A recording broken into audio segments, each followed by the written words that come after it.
What's up YouTube, Eastern PA Fishing here. The date is Monday, March 25th, and in this one I'm going to help you guys gear up for the upcoming trout season. It's less than a week away. So I'm going to show you guys what I'm going to be using, what I'm going to be throwing the opening day to catch my limit, and if you use these same lures, I guarantee you can do it as well.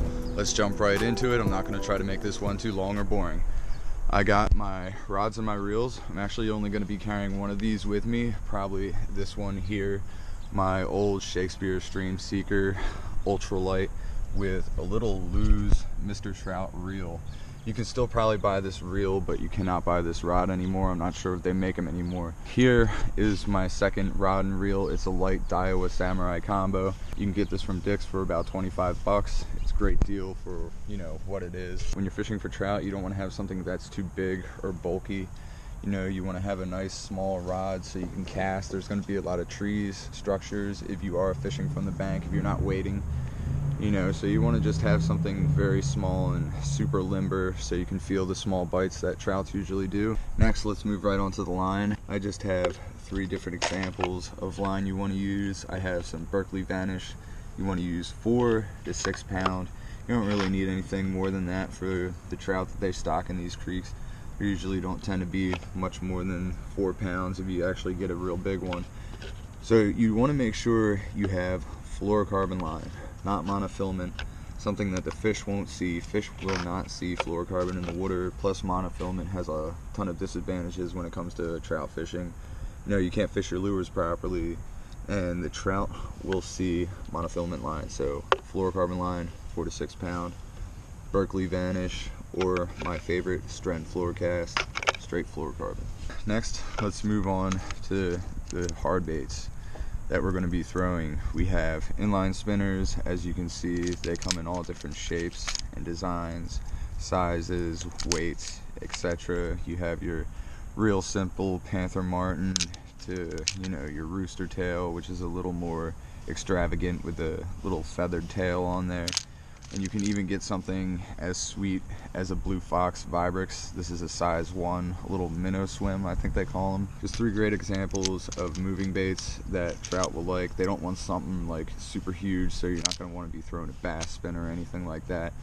Next, I want to move on to the slightly more finesse hard baits, which would of course be jerk baits. I have a little Rapala floater. I use the slow fishing motion of this to attract some nice trout, a little bigger trout usually. Next up we have, of course, the Rebel, whatever this is. I don't know what these guys are. I'll put a link in the description below, but I forget what this exactly is called. But it's just, you know, a little Rebel jerk bait.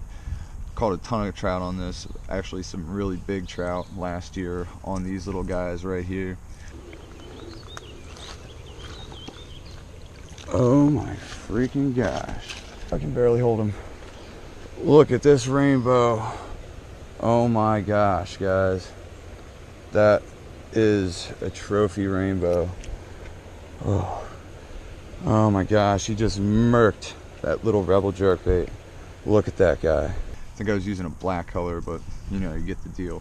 From there, we go on to our soft plastics. We have the Berkeley Powerbait floating bubblegum 3-inch trout worms, 15 count.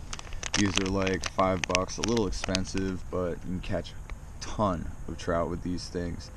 I will always pair these up with little owner hook, size 6 mosquito hook. Just a little tip for you guys: if you go to Walmart now, you can get these for about $2.34. If you go to Dick's, they're about 5 bucks. Anyway, the other thing I like to use is a little, believe it or not, a little crappie grub, a little crappie 2-inch grub. Caught some really big trout on these guys last year. So here he is, another big old rainbow, as you guys can see. Got him right on this little pink worm. Sculpt it down. Gonna get him right back in the water, but look at the size of this fish, guys. This is another little small soft plastic that, once again, I will be hooking up with the size 6 mosquito hook. And last, we have, of course, little trout magnets. These are out of the original package because I have so many of them, so I just threw them in this bag. They come in all different colors, as you can see. Just some gold, green pumpkin, clear, pink, whatever, what have you. And those I like to put on a little jig head. This actually might be a little big. This is a 1/32 of an ounce Eagle Claw ball head, a sort of jig, 10 count. These are a little expensive, but This is just a good little example of a jig that you can hook these guys up on. Last but not least, you guys want to have yourself a nice strong leader for all the trout you're going to be taking home. So there you go, guys. That's the gear I'm going to be bringing out with me opening day to catch my limit. And if you bring this stuff with you too, I guarantee you can do it as well. Eastern PA Fishing here, you know what it is by now. Oh yeah, I almost forgot.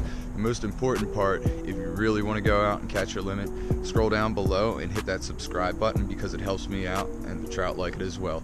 Eastern PA Fishing here, you know what it is by now. Keep on fishing.